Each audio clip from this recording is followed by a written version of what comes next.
Hello hi friends, எல்லாருக்கும் வணக்கம். So Wednesday எடுத்த வீடியோ இது. பசங்களுக்கு இந்த வீக்கோட சம்மர் பிரேக் முடிஞ்சிடுச்சு. நெக்ஸ்ட் வீக் மண்டேலேருந்து ஸ்கூல் ஸ்டார்ட் ஆகுது. இந்த இயர் ஆதி நியூ ஸ்கூல் போடுறாங்க. 4th and 5th கிரேட் அந்த ஸ்கூலில் தான் படிக்க போகிறாங்க. ஆக்சுவலாக இந்த ஸ்கூல் மிடில் ஸ்கூலாக இருந்தது. அந்த ஸ்கூலை ரெனோவேட் பண்ணி இப்போ எலிமெண்ட்ரி ஸ்கூலாக மாற்றிட்டாங்க. ஸோ ஸ்கூல் நேமை சேஞ்ச் பண்ணி கிராண்ட் ரீஓப்பன் பண்ணியிருந்தாங்க வெட்னஸ்டே. வெளியிலலாம் ஃபுட் ட்ரக்லாம் இருந்தது. ஸ்கூல் டீச்சர், பிரின்ஸிபல் எல்லாரையும் வெல்கம் பண்ணாங்க. உள்ளே போகும்போதே செம்மையாக இருந்தது. பசங்க ஆதி அவங்க ஃப்ரெண்ட்ஸ் எல்லாம் மீட் பண்ணா, அவங்களோட ஓல்ட் டீச்சர்ஸ்லாம் மீட் பண்ணா. ஸோ பசங்களுக்கு பேரண்ட்ஸ்க்கு ஸ்நாக்ஸ்லாம் வச்சுருந்தாங்க. ஸோ அது எல்லாமே பசங்க பிடிச்ச மாதிரி அவங்களுக்கு பிடிச்சதை எடுத்துக்கிட்டு அதுக்கப்புறம் கேஃபிடேரியாவில் ஒரு ப்ரோக்ராம் கண்டக்ட் பண்ணியிருந்தாங்க ஸ்கூலை பற்றி பேசுகிறதுக்கு.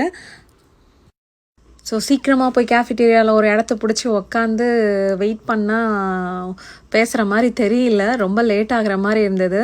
சரி நாங்கள் என்ன பண்ணோன்னா, சரி ஸ்கூலை போய் சுற்றி பார்ப்போம் அப்படின்ட்டு ஆதியோட கிளாஸை ஃபஸ்ட்டு கண்டுபிடிச்சோம். ஸோ ஆதி அவரோட கிளாஸ் ரூமை கண்டுபிடிச்சிட்டு ரொம்ப ஹாப்பியாக ஆகிட்டார். வெளியிலேயே அவங்க நியூ டீச்சரும் இருந்தாங்க. ஸோ அவங்களுக்கு ஒரு ஹாய் சொல்லிவிட்டு கிளாஸ் ரூம் உள்ளே எல்லாம் போய் சுற்றி பார்த்துட்டு வந்தாங்க. கிளாஸ் ரூம் இன்னும் ரெடி பண்ணல, இந்த வீக்குள்ளே நாங்கள் ரெடி பண்ணிடுவோம் அப்படின்னு சொல்லிட்டு இருந்தாங்க அவங்க டீச்சர். அதுக்கப்புறம் வெளியில் கிளாஸ் ரூம் வெளியில் நேம்ஸ்லாம் ஒட்டியிருந்தாங்க. அதில் அவரோட ஃப்ரெண்ட்ஸ்லாம் இருக்காங்களான்னு செக் பண்ணிவிட்டு அதுக்கப்புறம் பக்கத்துலேயே லைப்ரரி இருந்தது. லைப்ரரி பார்த்திங்கன்னா நல்லா ஸ்பேஷியஸாக நல்லா பெருசாக இருந்தது. ஆதியும் ஆயினும் கொஞ்ச நேரம் லைப்ரரியில் ஒரு 2-3 புக்கை எடுத்து புரட்டி பார்த்தானுங்க. அதுக்கப்புறம் அங்கேருந்து கிளம்பிட்டோம். ஸ்கூலுக்குள்ளேயே வெளியில் ஒரு சிட் அவுட் மாதிரி இருந்தது லைப்ரரி பக்கத்தில். ஸோ அங்கே போய் பார்த்தோம். நல்லா வெளிச்சமாக ஒரு 2-3 சேர்லாம் போட்டிருந்தாங்க, நல்லா இருந்தது.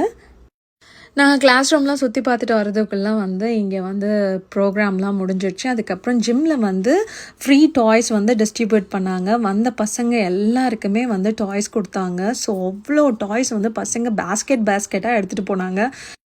ஸோ அயன் அவனுக்கு பிடிச்ச மாதிரி ஒரு டாய் அவனுக்கு கிடச்சிருச்சு. ஸோ அவன் எடுத்துட்டான். ஆதி ரொம்ப நேரம் தேடனா, அவனுக்கு டாய்ஸ் எதுவுமே கிடைக்கல. ஏன்னா இருந்த டாய்ஸ் எல்லாம் விட்டுட்டு போய் திருப்பி இன்னொரு ரவுண்ட் போகிறதுக்குள்ளே அவன் பார்த்த டாய்ஸ் எல்லாமே போயிடுச்சு.